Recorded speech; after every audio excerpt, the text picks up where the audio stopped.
AI-Based Control Systems 6차 스터디 시작하겠습니다. 저는 오늘 발표를 맡은 석사과정 차수빈입니다. 저번 회차까지 강화학습에 대한 전반적인 개념 설명 및 PID 기반 제어 시스템에서의 강화학습 적용 관련 내용을 다루었습니다. 이번 영상에서는 개념 설명과 함께 PID 기반 제어 시스템에서의 강화학습 적용을 중심으로 스터디를 진행할 예정입니다. 다음은 이번 영상의 전체적인 구성입니다. 먼저 논문 내용을 이해하기 위해 필요한 기초 배경 지식을 간단히 정리하고 넘어가겠습니다. 특히 PID 제어기의 기본 구조와 강화학습의 핵심 개념에 대해서 다시 한번 짚고자 합니다. 그 다음으로는 논문을 기반으로 실제 산업 환경에서 강화학습이 PID 제어에 어떻게 적용되는지를 살펴보겠습니다. 먼저 백그라운드입니다. 이전 스터디에서도 PID 관련 내용을 여러 차례 다뤘지만 간단히 다시 짚고 넘어가겠습니다.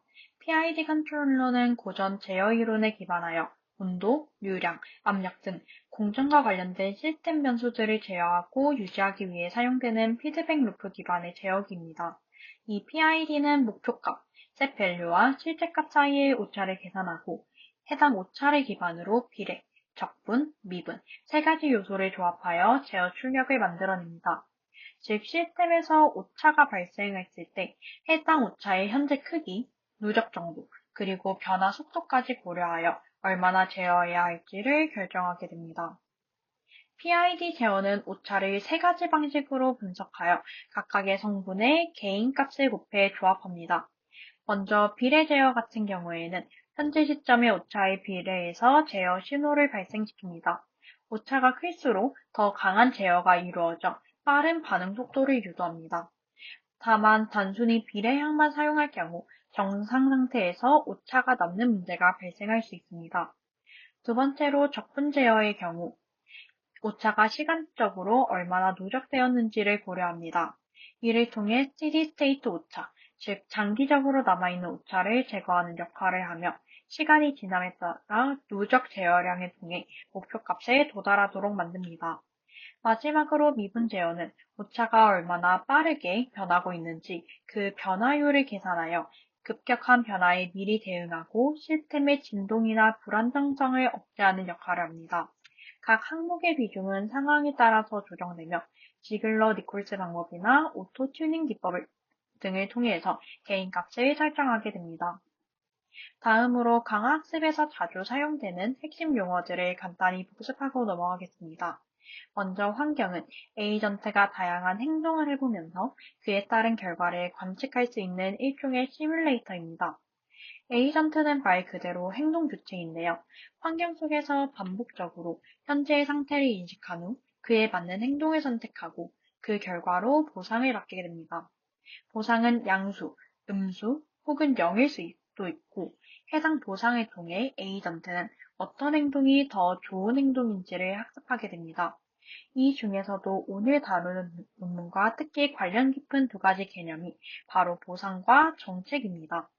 보상은 에이전트의 행동에 대한 직접적인 피드백으로 각 상태에서 받는 보상의 누적 값을 우리가 리턴이라고 합니다. 강학습에서는 이 리턴을 최대화하는 방향으로 학습이 진행됩니다. 마지막으로 정책은 에이전트가 특정 상태에서 어떤 행동을 취할지 결정하는 규칙으로 상태별로 행동이 선택될 확률을 나타내는 일종의 확률 분포 함수라고 할 수 있습니다. 강학습은 여러 기준에 따라서 분류할 수 있는데요. 모델의 유무 및 정책을 어떻게 학습시키는지에 따라서 나뉘게 됩니다.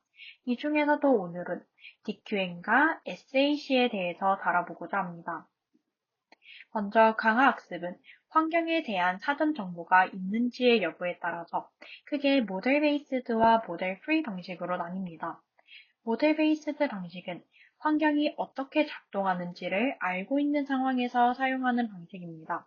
어떤 상태에서 어떤 행동이 최고의 보상을 주는지 이미 알고 있기에 탐험이 필요하지 않습니다. 아래 그림처럼 로봇이 미리 불이 있다라는 사실을 알고 있어서 불구덩이를 피하려고 고민하는 모습에 비유할 수 있습니다. 반면에 모델 프리 방식은 환경의 동작 방식을 모르는 상태에서 에이전트가 행동을 해보고 그 결과를 바탕으로 조금씩 학습해 나가는 방식입니다.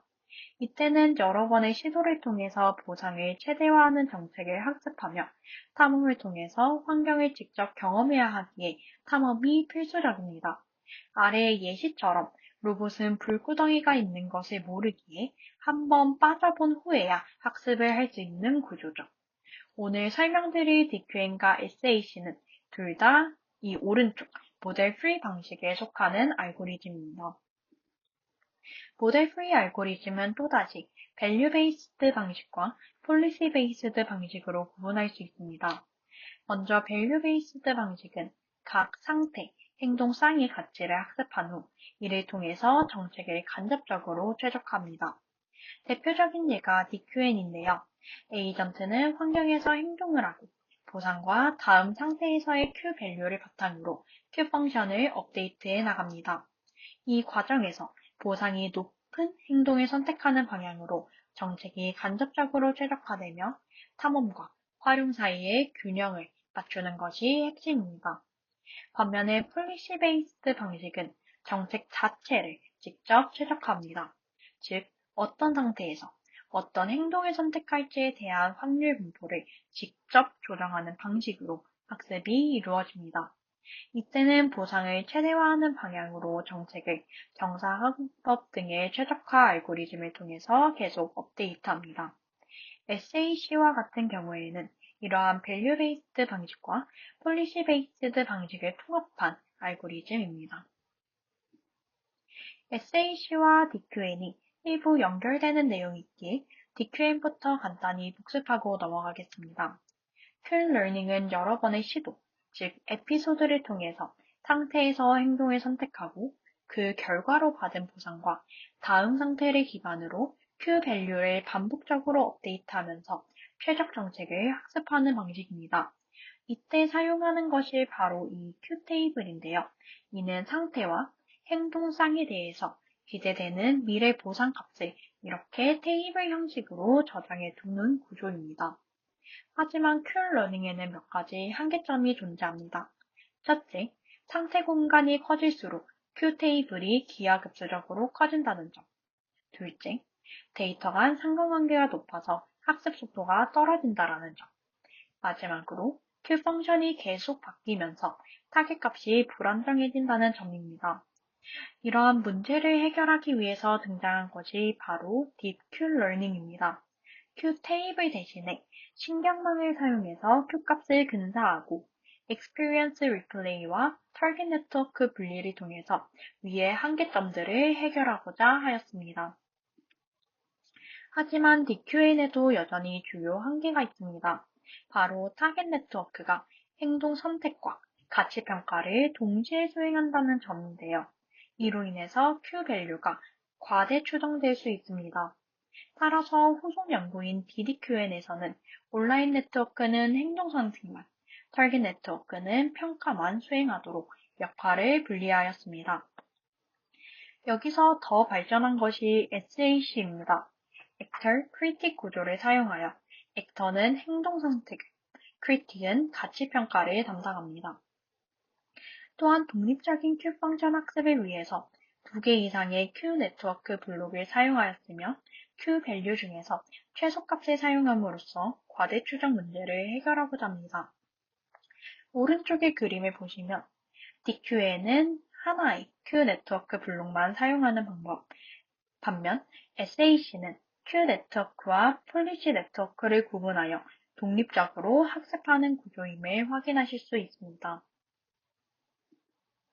배경 설명이 좀 길긴 했는데 마지막으로 경험 리플레이에 대해서 설명드리겠습니다.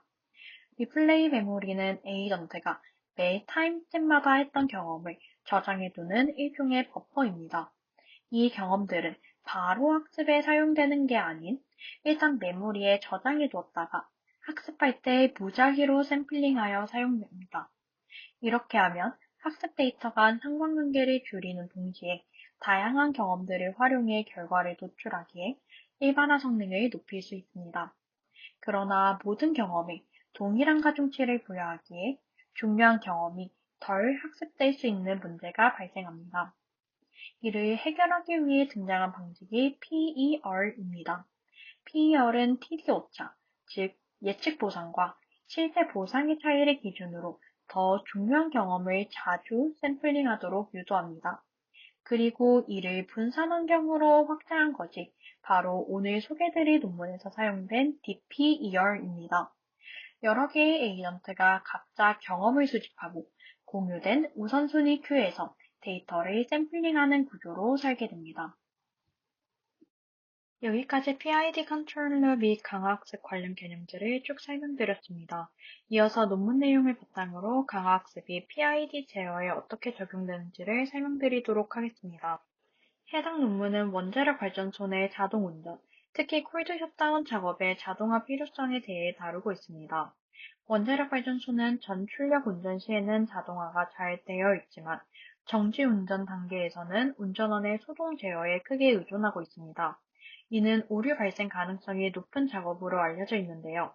운전 절차의 지침에 따라 제어 전략을 결정해야 하고 플랜트의 다양한 매개 변수를 유지, 보수, 모니터링하는 데 많은 소작업이 필요하며 안전 시스템까지 직접 조작해야 하는 상황도 발생합니다.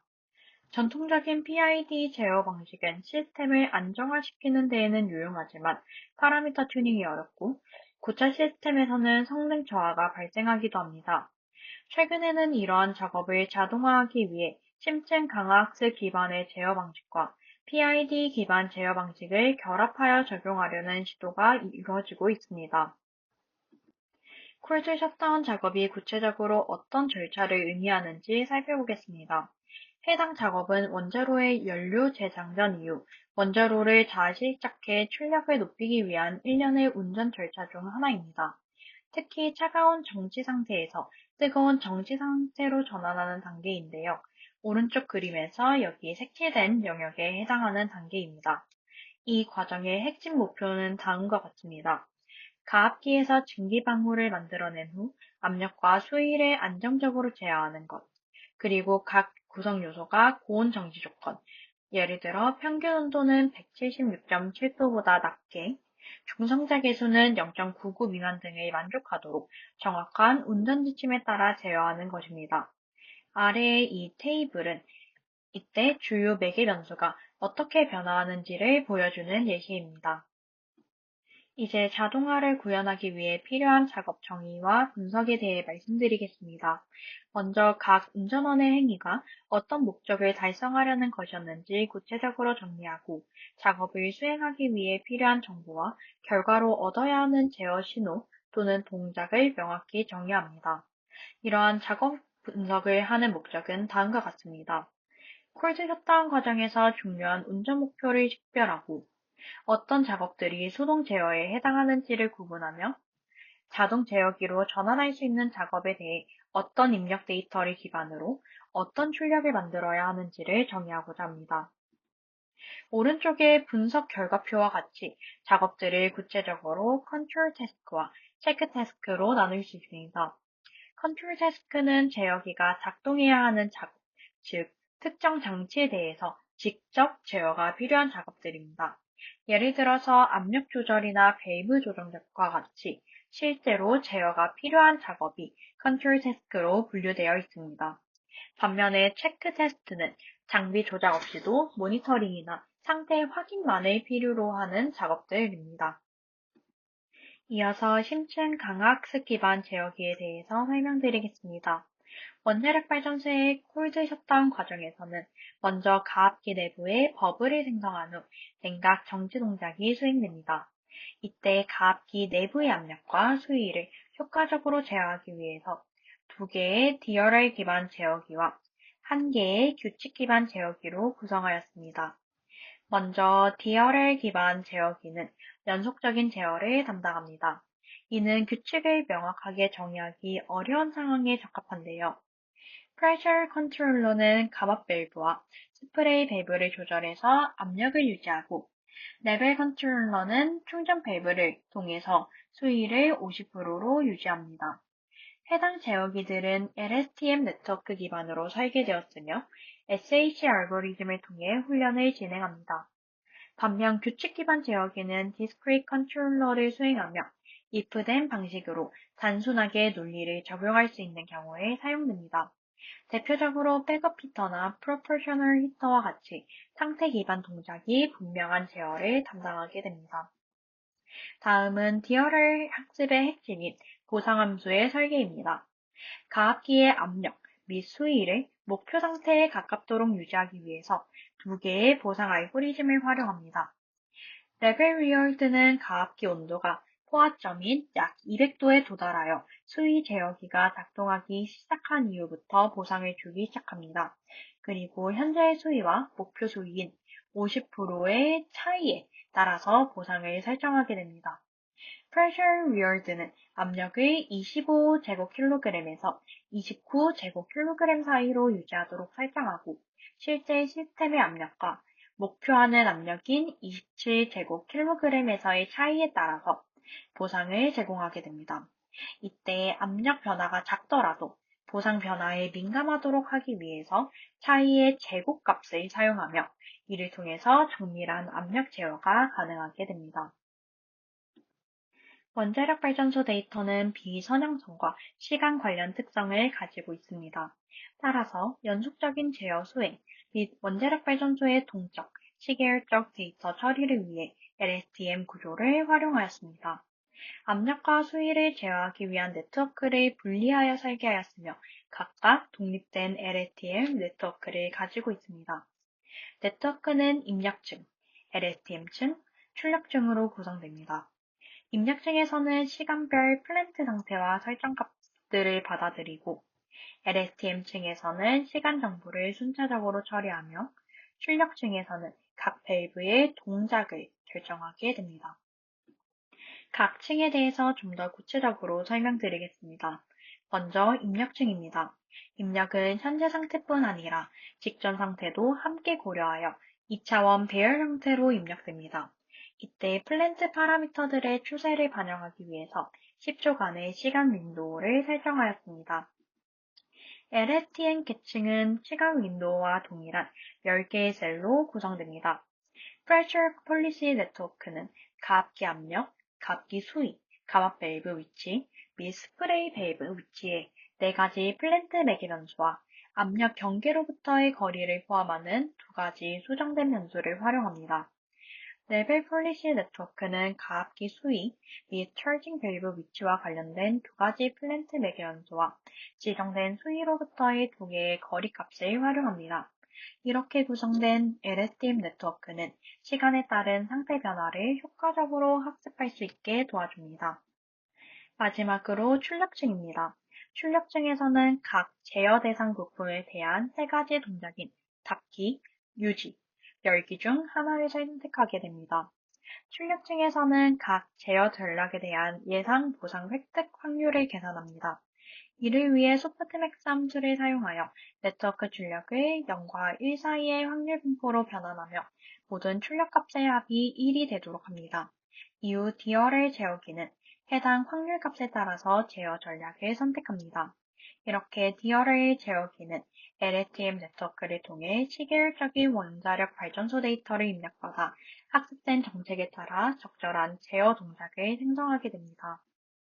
다음으로 PID 제어기 구성 및 강학습 적용법에 대해서 설명드리겠습니다. PID 제어기는 일반적으로 하나의 입력에 대해 하나의 출력을 제어하는 시스템에 주로 사용됩니다.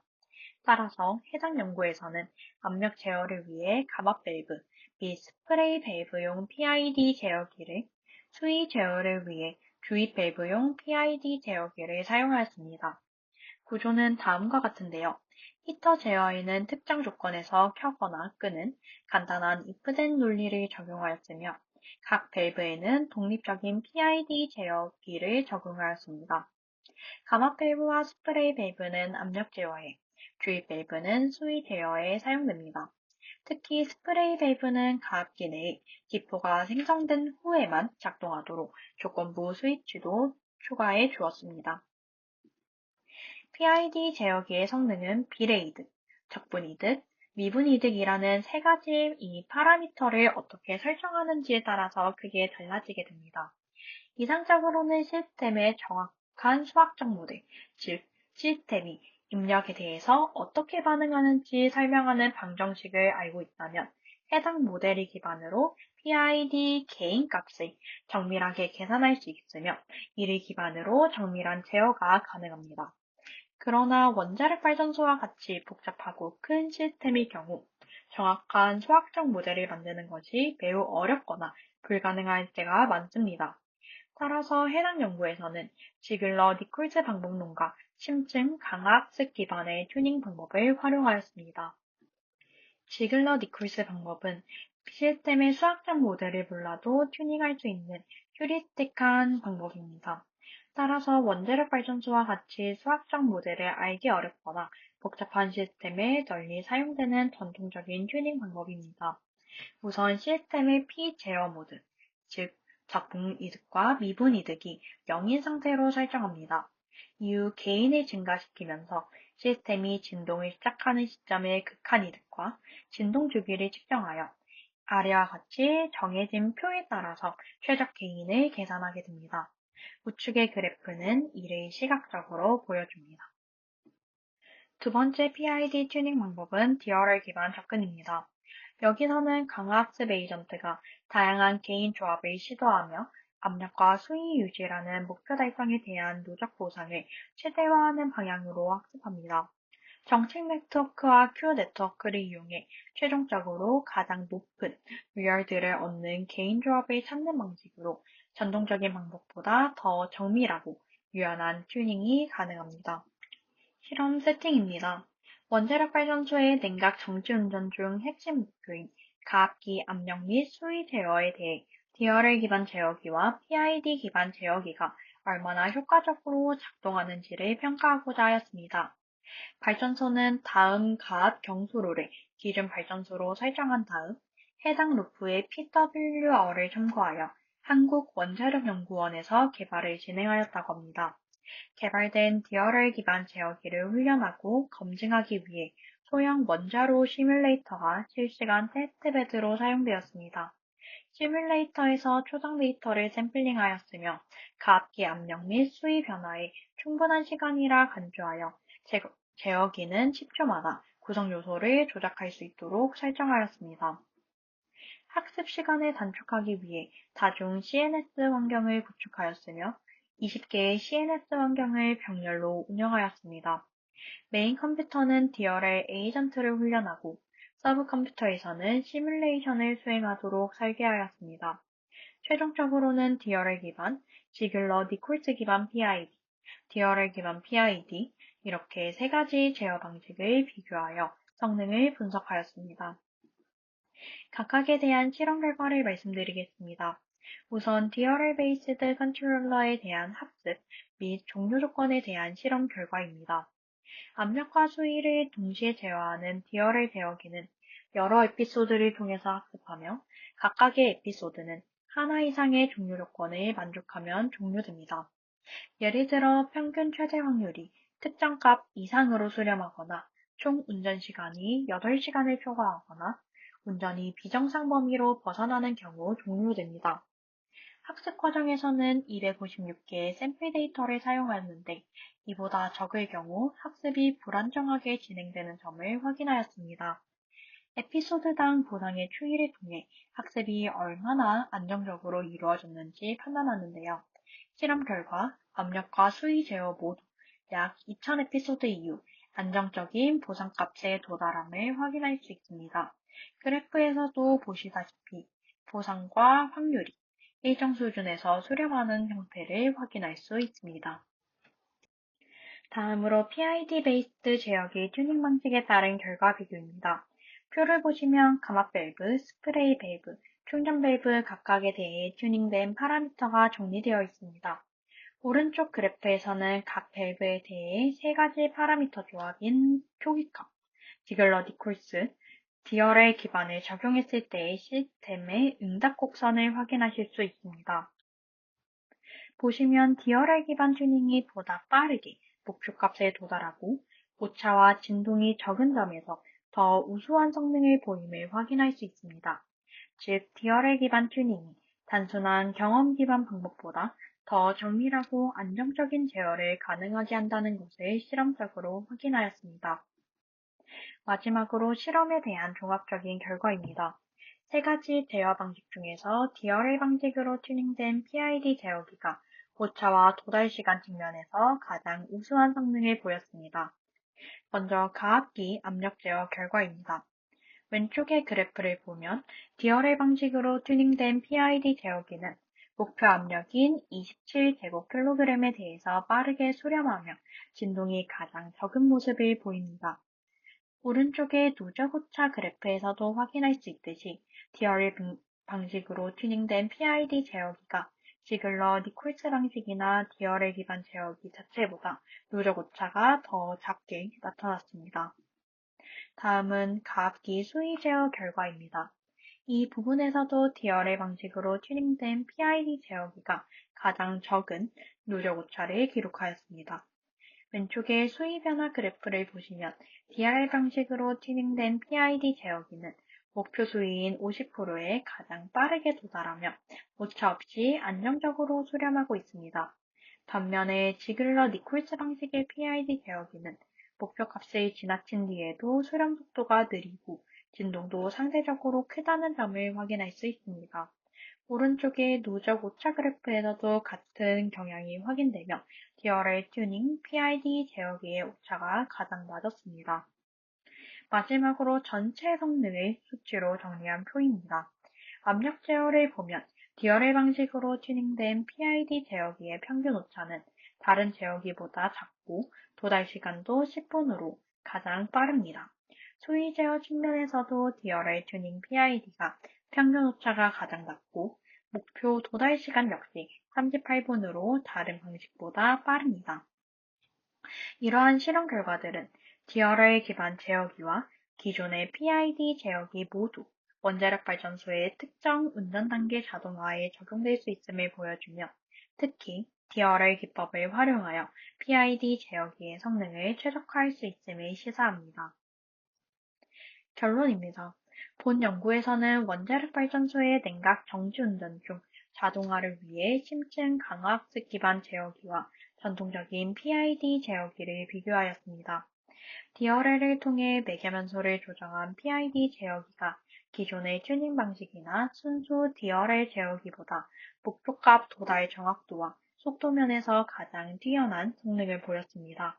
또한 PID 제어기는 밸브 등 각 구성 요소를 독립적으로 제어하는 반면 DRL 기반 제어기는 전체 시스템을 통합적으로 조정하며 구성 요소 조작 횟수 또한 더 적었습니다. 이는 효율적인 제어를 가능하게 했다는 점에서 의미가 큽니다. 하지만 몇 가지 한계점도 존재합니다. DRL 기반 제어기를 실제 원자력 발전소에 적용하려면 알고리즘의 투명성 확보와 같은 인허가 이슈를 먼저 해결해야 합니다. 또한 실험실 수준의 모델이 아닌 실제 현장에 적용하기 위해서는 기술 검증과 제도적 장치 마련도 필요합니다. 이상으로 AI 베이스드 컨트롤 시스템 6주차 스터디를 마무리하겠습니다. 감사합니다.